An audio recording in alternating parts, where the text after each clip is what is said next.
Hey, everybody, welcome back to another episode of the Strategy Game podcast. I'm your host, Lauren Shippey, and I'm so excited to have my good friend, LeeAnn Roberts, on the show with us today. LeeAnn, tell us a little bit about just who you are, where you come from. LeeAnn and I live really close to each other. Our kids are in school together, so we know each other personally, but just for the audience, give us a little bit of your backstory. Absolutely. Well, I feel like it was fate that we were put together, right? Our daughters became friends and then we became friends and then we started working together. And I mean, it just all kind of fell into place so perfectly.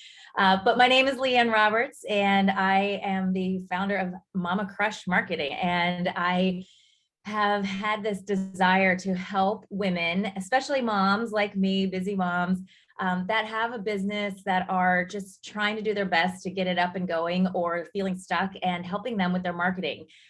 Because really all of our revenue and our efforts and everything all stems from our marketing and our marketing strategies. And so that's where I began with marketing with Mama Crush Marketing, but I've been in the marketing game for over 20 years. I'm aging myself, but since my first was born, I just had this like fire to do something on my own, to start my own business. And I've dabbled in a few different things, had some creative businesses. Some have failed, some have succeeded. I sold one business but I've always, no matter what I was doing, whether it was creating vinyl labels for cups, or selling clothes. I mean, I did it all.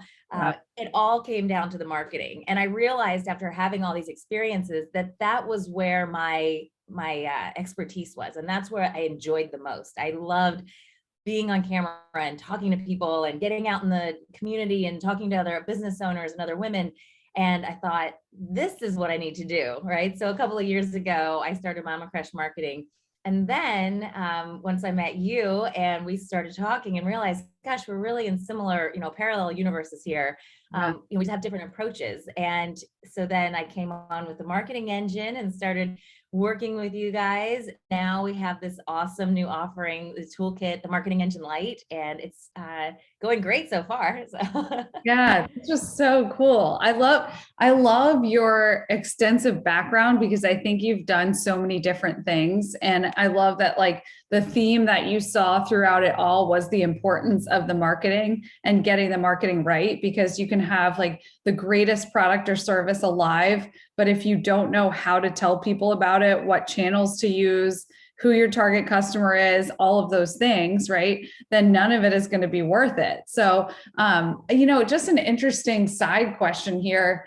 Anything that you learned from the failure? I always love to ask people what they learned from their failures because we learn a lot from success, and we're seeing that at the marketing engine, and it's really awesome and exciting to see and what is working. But what did you learn from the failure that you had in business over the years? I mean, there were so many lessons that I've learned because, like I said, I dive into things really quickly and I start businesses and I start things and I get really excited about them. And like I said, the common theme throughout was the marketing, and that's where I ended up now, and which is the perfect spot for me. But through those failures, through those other things that I started that I got really excited about and thought, oh, this is awesome, and I'm going to make all this money and I'm going to do all these, all this success.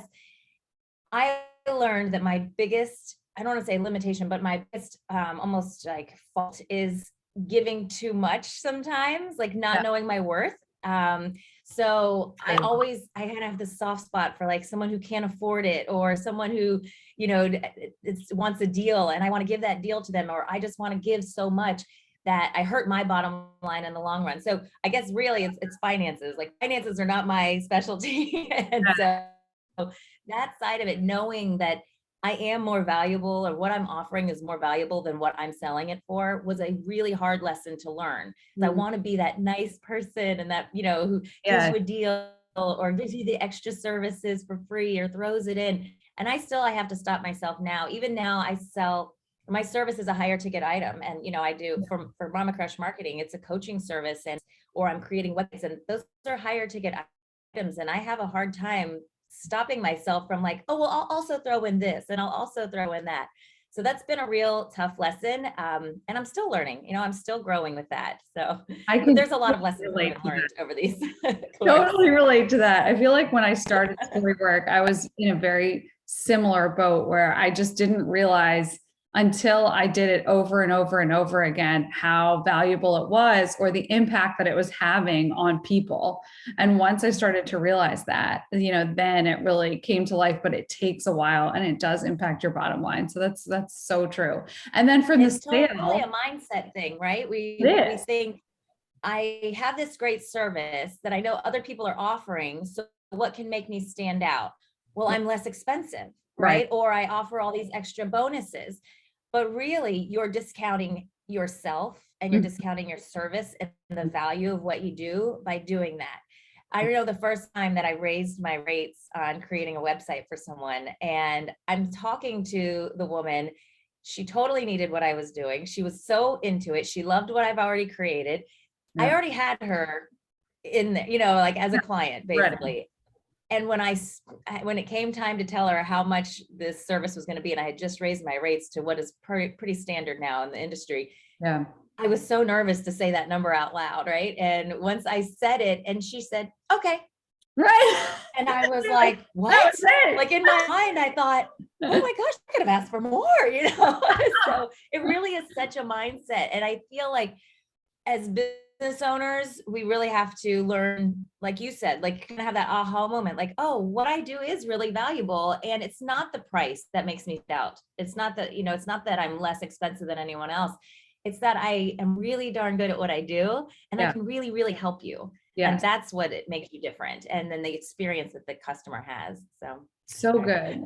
I'll So get good. off of that soapbox No, there. that was really good though. And I think it's an important lesson that a lot of entrepreneurs are learning in the first, I would say like 5 years, right? Like Oh as yeah. like starting and overcoming and iterating and all those things. So I think it's just a really important topic to address. Now, when it comes to the sale of the business for you, any lessons stand out there in that success? Um, Probably the same thing. I probably should have asked for more money. Yeah. Yeah. You know, Right. um, no, it was a right opportunity. It was just, I was segueing into another role and into a larger role in what I was doing. And it was just the right opportunity that came along. I wasn't even really in the market to sell my business. I was still enjoying what I was doing. This was my clothing company, the boutique, that online boutique that I had. Yeah. And I was still really enjoying it. And it was really taking off. I think that one lesson that I learned is I probably should have just the course a little longer because it was gaining so much momentum. And somebody swooped in and said, "Oh, I'll take that off your hands." And I thought, okay, great. And then I get this little cash influx, great. But Right. really, if I would have stuck with it, I think it would have actually grown and been even more successful because I was just then getting really good at it. So, Yeah, that makes sense. Yep. So it's like knowing that timing, right? When it's time to mhm. sell. Yeah. Don't we all wish we had a Christmas? In the end, all worked out. I mean, it all led to where I am now. And so it's Yeah. great. And my husband was tired of having racks and racks of clothing throughout our house, so it was time to move on. I can imagine that helps.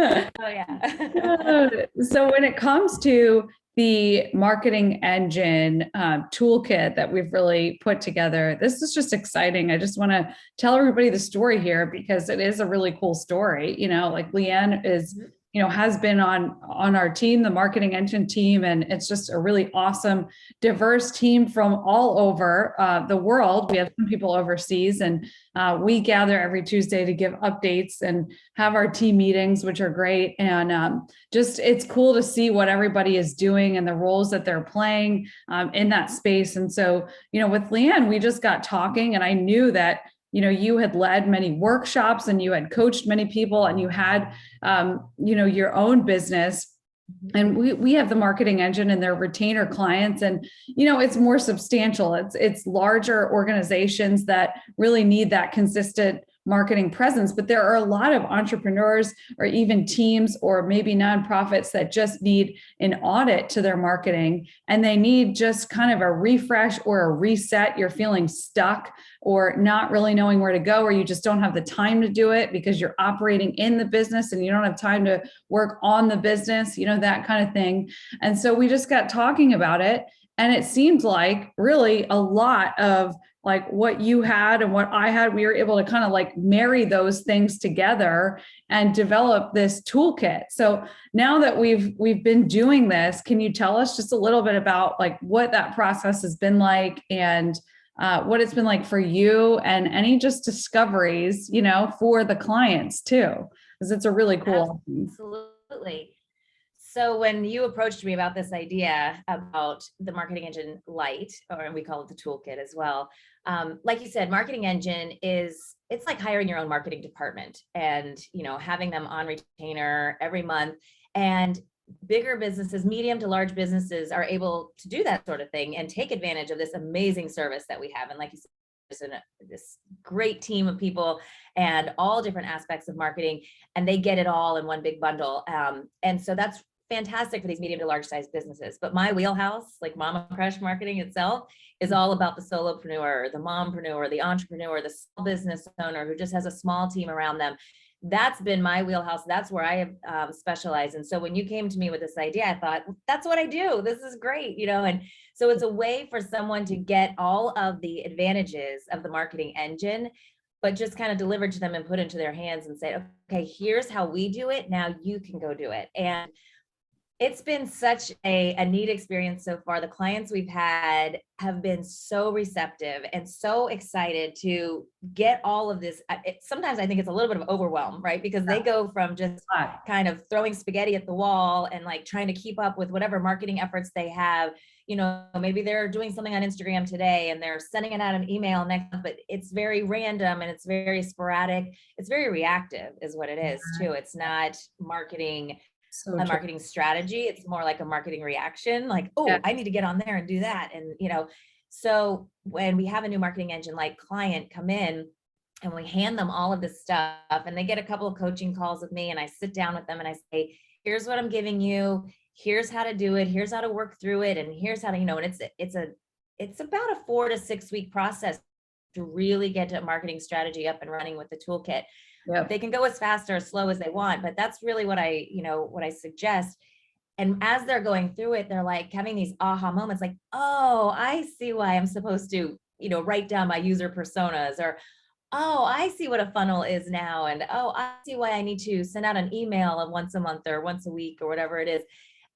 And so giving them all those tools is so exciting, because that's what lights me up, is getting somebody unstuck from that whole feeling of like being on a hamster wheel and not really knowing what they're doing. Like, yeah, I do marketing, right? As an entrepreneur, like, yeah, I do marketing on Instagram and I post and I go to a networking event here and there and I talk to people, or I ask people for referrals or reviews, but really there's no long overall strategy for long-term success there. And, they're just kind of getting those one hits and off, one-offs. And instead, when they get all of this delivered to them, it's like, oh, I'm supposed to do this? Okay. And once they start doing it, it's so exciting to watch the aha moments. I can think of one client in particular who every week when I check in with her, because I do I hold the person accountable, the team accountable, and I check in with her and she's like, oh, I did that. And wow, I applied it. And you're right. It looks so much better this way. Or I know I'm going to attract the right people. And then we also have the clients that are, they get it and say, oh gosh, I didn't realize I was supposed to do all this. Wow. And, well, I've also got to work and I've also got to take care of my family. And it can be a little overwhelming, but it really and truly, what we've created with this toolkit is taking everything that the marketing engine does for these medium to large size businesses and hands it to the small business and says, if you want to get there, right? If you want to be this medium to large size business and you want to have the long-term success, this is what you have to do. I mean, this is where you should start. You're going to be ahead of the game if you do it that way.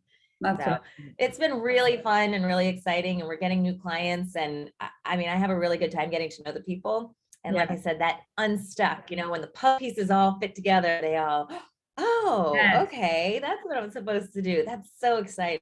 Yep, it's a light bulb moment. And what's so cool about that is that, to that end, getting to know the people and really over time creating and building a community so that they don't have to go it alone either. They'll be part of the engine community, that we're building here. So I think that'll be, it's a really important part of it because then they have voices, all of our voices as a team being able to pour into them or troubleshoot or help problem solve or all of those great things. So a lot of things that you said there, I think probably a lot of entrepreneurs or solopreneurs listening can relate to being on the hamster wheel, just not having enough time, feeling stuck. All of those things are so common and they come in waves, So as an entrepreneur, you might feel like you've got it together for a little bit and then you might fall off because you got busy doing this, right? Or you might feel like you have a plan and then your plan isn't relevant anymore because your products or services have shifted because that happens a lot as an entrepreneur. So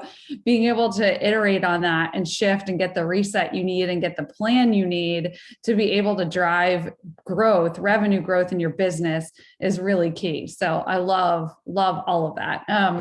As we wrap up here today, I had asked LeeAnn just any thoughts on just advice for entrepreneurs that maybe they can just start to apply right away, like any top tips that come to mind for you. Absolutely. So one thing about the way I provide service for clients is I'm very tactical. I don't just say, give you the big idea and say, here, run with it. If you need to know how to create something, a graphic in Canva or how to add a lead magnet page to your website, I'm there for you. I know the tech side, so because I've done it all myself multiple times and learned all of that. And so I'm very hands-on with my clients and I'm very like, oh, if you're stuck, if this is where you're stuck, you just feel like you don't know how to record a video, like, let me come to you and let me turn on the camera for you, or let me, talk you through it and walk you through it. So I like to be very tactical. And so some of the tips that I could say is a couple of things. First, for an entrepreneur or solopreneur, maybe you have like one person helping you, but basically you're a tiny team, right? And many times it's just yourself, is to keep it simple at first. So when you are starting to create your marketing strategy, you don't have to be everywhere, all the places, all the time.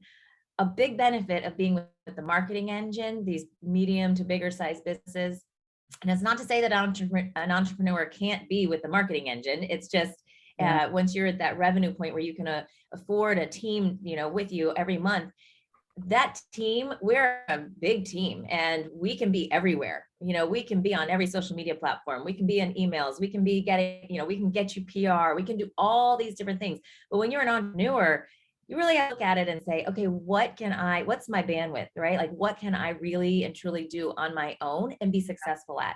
So I always recommend 3 things. When you start with a marketing strategy at the very beginning, or you're just auditing it and trying to make sure you're doing it right, your website and SEO falls under that, which is a little scary sounding to a lot of entrepreneurs and solopreneurs, but your website, your email marketing strategy, and your social media strategy. But even break it down further, your social media strategy, pick one platform. Pick one platform where your audience is, or where you get the most engagement or the most reactions, and get really, really good at it. Put all your efforts there and into email and into your website. Pick those 3 things and keep it really simple, because then it's like in bite-sized pieces, right? Then it seems manageable. Because as a solopreneur, somebody who doesn't have a team around her, if you tell me I have to be on 6 different platforms and also send emails and also don't forget to send out some PR, inquiries, and also try to get on these podcasts and also it's much. And then I'm going to freeze, and I'm either going to freeze or I'm going to be super inconsistent and just like throwing things out randomly. Yes. Or instead, if you're intentional and you're just choosing 3 places to be at the beginning anyway, you're just choosing these 3 places to be, it seems more manageable and you can do it. You can set yourself up with the calendar and with this strategy and a plan, and it will be manageable. And that way too, if the wheels fall off one week, because we are people, right? Yes. Then it's not as big of a deal if one little thing gets left off that week, right? Because you only have these 3 things. And you're also going to set up systems for those 3 things so that you can so that they are done, right? Those are the three priorities for your marketing. Those three things have to get done every week or every month, whatever it is. Everything else that you do is just icing on the cake. So I have a particular client right now that I'm working with, and these three things I told her are your three priorities. It's her website, her email, and her Instagram. That's where her client base is, her Instagram. And I said, in the Instagram, when I say this is your base, like, I just want you to schedule or batch out like some posts and things. Anything you do extra, stories, reels, all that stuff, that's just icing on the cake. But that's not your priority, right? So here's your priorities. Then as you grow, as you scale and maybe you hire a person to help you, that's when you can start branching out. And you're going to find that too, if you set up the systems for these three things and you do them for a while, it gets easier. And then you say, okay, now I have a little space to add in another platform, or to try to start getting some PR, or start going to networking groups and things like that. So I would say just keep it simple as you can. Yeah, that's really good, LeeAnn, because I do think that we can see all of these shiny new objects, or here's a new platform, or here's Reels, or here's a different tool or way to do this. And then we can get excited about that and maybe get off track. So the greatest thing I think we can do is to stay focused on the simple plan that we've created as entrepreneurs. So that's really, really good advice. And I'm going to link to in the show notes the website audit checklist and the social media content calendar, because what LeeAnn was talking about, we've created guides, for free guides. So I'm going to link to those in the show notes so you guys can click through and download those if you want to get started on your plan. And we'll also link to the landing page for the marketing engine toolkit if this is something you need and want to do and want to work with LeeAnn so that you can get started on it. So LeeAnn, thanks so much for joining us. This was so great and I can't wait to share it. Thank you so much for having me. And I'm really excited for all the entrepreneurs, solopreneurs, and small business owners out there. And if we can help you get unstuck in any way, it is what lights me up. And I would be really excited to help. Awesome.